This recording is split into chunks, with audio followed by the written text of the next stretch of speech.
Welcome to the meeting of the Barrie Police Service Board for April 17th, 2025.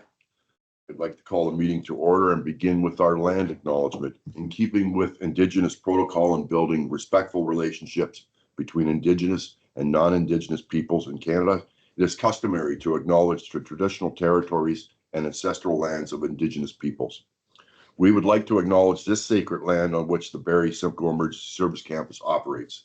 It has been the site for human activity for 15,000 years. This land is the ancestral land of the Wendat and the Anishinaabe Nation. The treaty that was signed for this particular parcel of land is collectively referred to as the Williams Treaty. We are dedicated to honoring Indigenous history and culture. We also recognize the enduring presence of Indigenous peoples on this land and are committed to moving forward in the spirit of reconciliation and respect. Miigwech.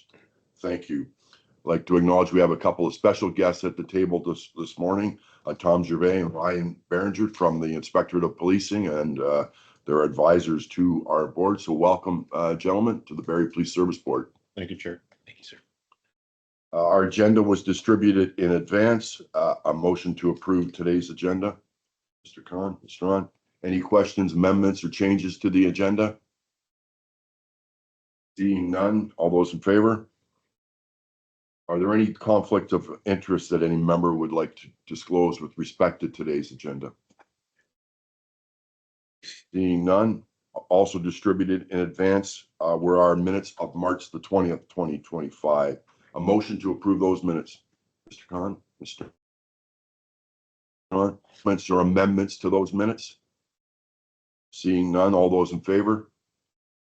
Thank you. Chief Johnson, I'll hand it over to you to introduce our newest sergeant. Chief Johnson. Thank you, Chair. And I will note we're having a little technical problems with the camera, so apologies to all those watching. But it does give me a great pleasure to introduce to the board Sergeant Sean Boisvert. Sean has been a member of the Barrie Police Service since 2011. During this time with the Barrie Police Service, Sean has worked in the frontline uniform patrol, the Downtown Corps, Community Services Unit, the Marine Unit, the Joint Force Operation with the OPP, and as was recently a member of the Drug Enforcement Unit as a detective constable. Sean is currently assigned to Platoon 3 Operational Services, where he was promoted to Sergeant in 2025. Sean, his spouse Victoria, and son Chase billet some of the Barrie Colts, and when Sean is not working, he and his family are often found at the Barrie Colts games. Sean is busy throughout the winter months, following Chase from rink to rink, which is common for a number of our people here, hockey being woven through Canadian youth upbringing. In the summer, Sean also enjoys golfing with family and friends. On a very personal note, Sergeant Boisvert, while a constable in the Community Services Unit, assisted in some of our earliest research with evidence-based policing and found his engagement and just passion and caring about the individuals involved very impressive. So it brings me great pleasure to hand Sergeant Boisvert his badge.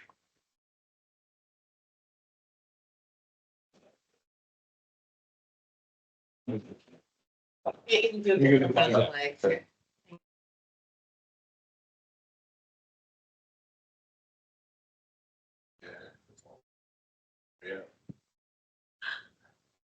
Do you want to No, hold your camera? yeah. Can we take one? Yeah, take two of them, and then I'll take one of all of you. Thank you so much. You're welcome.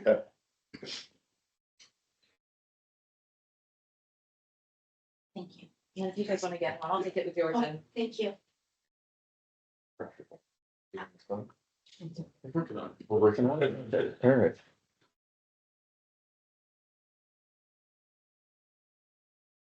Hey, we talk a lot about hockey with the new development. Chase was drafted to Barrie Colts yesterday.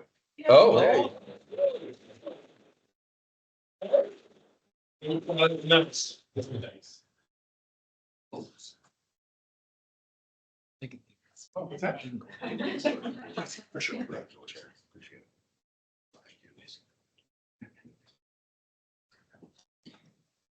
We're gonna let Sergeant Boisvert go back to work, are we? Thank you. My wife would be glad that the camera's down. She says I have a face for radio. On that, It's still recording our audio, but we'll carry on. There were 9 items in our consent agenda this morning, distributed to the board in advance: financial impacts of tariffs, pay duties, employee wellness, use of force, missing persons, strategic plan update, time and attendance Q1, human resources report, and public complaints. Before I ask the board if there's any questions or items to pull, I would like our employee wellness number 9 report pulled, and I'd like a presentation to the board with the, next month. I think it's important that we go through that. I'm sure there'll be a number of questions. It's a critical area that the board, a critical area to the board, and so I would request that number 9 be pulled and be placed on the agenda for May. Is everybody in agreement? Is there any other items in the consent agenda any member would like pulled, or questions for the chief or Just a quick one on number Mr. Khan, 7, please? Chair. Thank you. Thanks very much, Chair. And Turner, thank you very much for providing the report. I just have one question, and then I'll maybe reach out separately on the balance, but just regarding the force majeure clause that the manufacturers have in place, which allows them, sorry, this is regarding financial impact tariffs for anybody who's interested, and the impact that it may have on the service and our procurement policies, et cetera. Given that they have that ability to sort of apply those to the contracts, and I recognize that the services asked for evidence to support their claim to add those. Does that, I didn't read this part, but does that potentially extend to our ability to withdraw from any contracts as well? I think it's more focused on the existing contracts in place, so it really is a legal question whether they're able to apply those tariffs if there's already a contract with pricing in place. So that legal clause allows them, because it's unforeseen and out of their control, to apply those tariffs. So your question on the alternative, we're within a contract, are we able to use that clause in order to get out of that contract? I wouldn't want to speak to that. It's more of a legal question, but my feeling would be that wouldn't be the reason to allow us to kind of exit from an existing contract. Fair enough. Chief, just more for from a perspective of information and knowledge. I mean, I'd have to suggest that we'd have to have a very good reason to withdraw from any contract that's not, it's all critical in nature. So we'd have to justify that. But I just wanted to know if that option is available. No, and before we withdrew from any contract, we would ensure the exposure of the organization to legal issues would be covered off appropriately. All right. Thank you very much.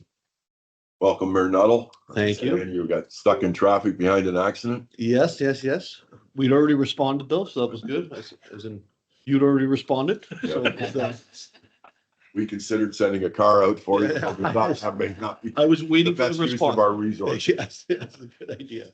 Mayor Nuttall, just to the consent agenda, that's where we are in the agenda. Is there any items or any questions you had on the consent agenda? Seeing none from Robert, those in favor of those items? Thank you. Back to you, Chief, for your monthly update to the board. Chief Johnston. Let's see if this works, first of all. Thanks, Chair. As there's a visual presentation that goes along with this, I have my fingers crossed.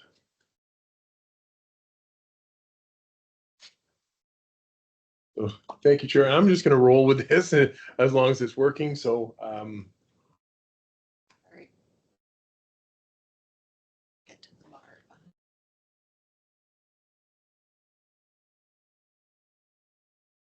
Okay. there we go. Awesome. Thanks, Sarah.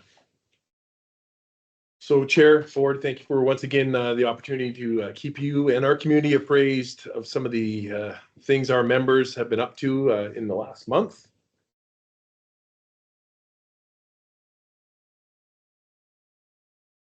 During the overnight hours, Saturday, March 29th, and throughout the day shift, Sunday, March 30th, 2025, as a result of this, of the ice storm that was experienced within the city of Barrie and the surrounding area. The communications unit saw a dramatic increase in incoming calls due to widespread power outages and hazardous conditions. With cellular services significantly compromised, many community members turned to 911 as their primary means of seeking assistance. Throughout this period, a considerable number of calls involved issues not typically associated with police matters, necessitating prompt and appropriate intervention. As you can imagine, calls like seniors without heat, vulnerable persons with depleted oxygen tanks, wires down, trees falling.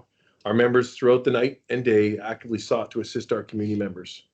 It's a good example in terms of the call volume that was received, and then you'll see that, look again there, sorry, or does that flow through? You'll see that's the week after, and the call differentiation to give some context to how busy our communications unit was and the personnel there, as well as our members out and about throughout the community. Again, not surprising to us as we've been through many challenges in our community, our members, but also the community rose to the occasion to help each other out too. So, some community events. On March 22nd, the deputy represented our service, attending a second Nowruz celebration. I understand it was an excellent event. April 1st, I attended the retirement celebration for South Simcoe Deputy Chief Cheryl Sutton. 37 years of committed service to the community and a good partner to the Barrie Police Service. On April 8th, we did have our Crosstown Classic hockey game. On April 9th, the deputy and I attended the Vimy Ridges celebration of remembrance at Base Borden. And on April 12th, the Barrie Police was present at the second annual Georgian Sweet Maple Pancake Breakfast in support of the Barrie Food Bank and the Georgian Food Locker. Thank you to our auxiliary and our citizens on patrol for attending and engaging with our community. There were only a few complaints of the individuals flipping the pancakes or handing them out, so that was fun. On Sunday, April 13th, members of the Barrie Police Service attended the Khalsa Day celebration. Constable Vishav Sali, Constable Navishram Nagpal, and Constable Leah Thomas attended the event and noted that it was an honor to take part in and engage with the community during such a meaningful event.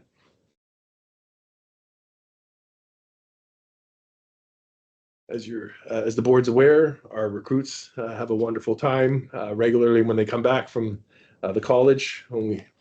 They get a little run with the chief around the waterfront to remind them how beautiful a city we do work in and live in. And it was a really warm day that day. But it was a good time. And then on April 16th, and Chair, and if you were there as well, a great celebration to welcome our new recruits to the Barrie Police Service, family and friends, and it was a wonderful celebration. On Tuesday, April 8th, the much anticipated Crosstown Classic hockey game, noted before, between the Barrie Police and the Barrie Fire was held at the Sadlin Arena. With months of planning behind them, this event in support of Hospice Simcoe saw several thousand in attendance. A big thank you to Constable Brad Traves and the entire organizing committee for their hard work in support of this amazing community resource. This game showcased that although there may be friendly rivalry between services on and off the ice, when it really counts, we all have each other's backs. As the board's aware, and a number of our community, at the start of the third period, one of the players experienced a medical emergency while in the penalty box. We thank our members and members of the Barrie Fire and Emergency Services who immediately rendered first aid and other EMS personnel who assisted. Thank you as well to the Sadlin Arena staff who assisted with coordinating the emergency response. The officer was taken to a local hospital and is on the mend.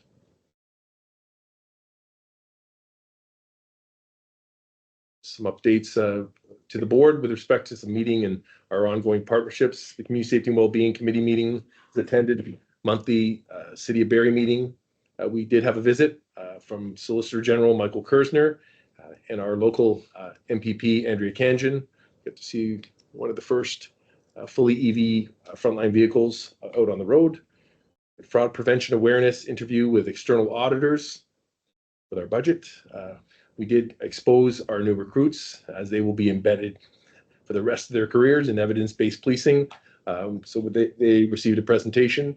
and I'd had occasion to meet with the Barrie Library CEO to discuss community safety in the downtown area. Some highlighted investigations. On Saturday, March 22nd, the Barrie Police Service Traffic Unit, Uniform Patrol, and K-9 Unit responded to an unsanctioned truck rally that was taking place at South Barrie Plaza parking lot.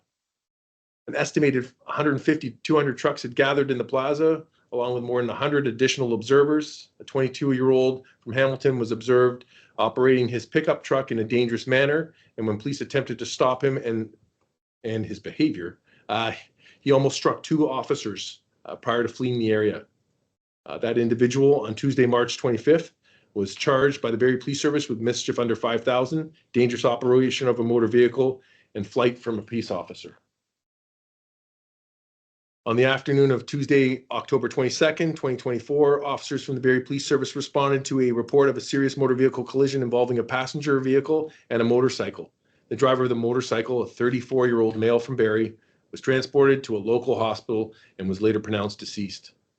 Police have recently concluded the investigation, and as a result, the driver of the passenger vehicle, a 69-year-old Innisfil woman, was charged with careless driving causing death under the HTA, the Highway Traffic Act. Automated license plate recognition technology is credited with assisting police in locating 3 individuals who are now facing multiple drug and impaired operations charges. On April 1st, 4 individuals fled from a car near Bayfield Street and Dunlop Street East, but were quickly arrested by responding officers. The driver, a 30-year-old female, was arrested on a number of outstanding warrants held by the OPP and was further charged with operation while impaired, alcohol and drugs, failure to refuse to comply with the demand, and operation while prohibited. 2 male passengers were arrested and charged with possession of a quantity of suspected cocaine and fentanyl, and based upon the quantity seized, were also charged with possession for the purposes of trafficking in both of those Schedule I drugs.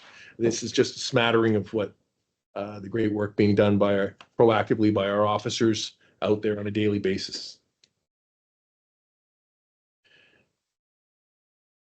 April 13th through the 19th marks the National Public Safety Telecommunicators Week.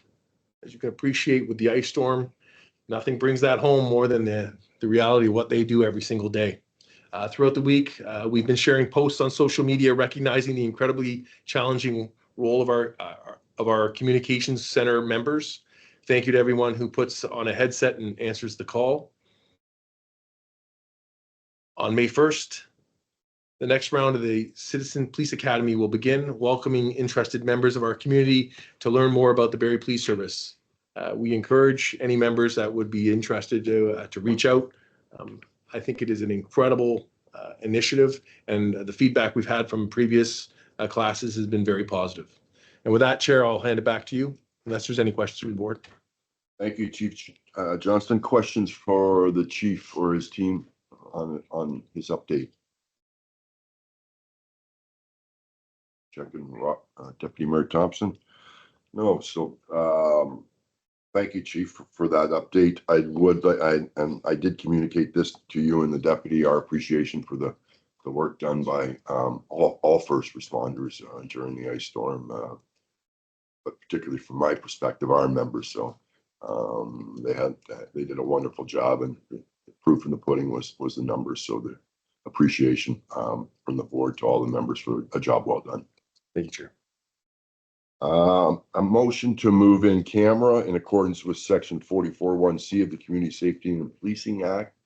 Mayor Nello. Assume everyone's in favor. Yes, thank you.